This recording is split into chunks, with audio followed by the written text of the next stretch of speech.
How to get bot lobbies in Fortnite. Hey everyone, today I show you how to get bot lobbies in Fortnite. Bot lobbies can be a great way to practice your skills, complete challenges, or just have some fun without intense competition. Let's dive right in. First, log into Fortnite on a secondary account that's either new or has very few matches played. Fortnite's matchmaking will consider this account as a beginner and place it in easier bot-heavy lobbies. So once you're in the game lobby, you can invite your main account to join as a duo or squad.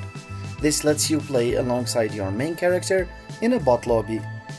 Another option is to switch to the mobile version, as it tends to pair players with bots more frequently. So if you're playing solo, consider turning off cross-platform play, as this setting can sometimes increase the likelihood of bot lobbies, especially on mobile. Finally, remember these methods may vary based on updates from Fortnite, so results aren't always guaranteed but should work for most cases. And that's it.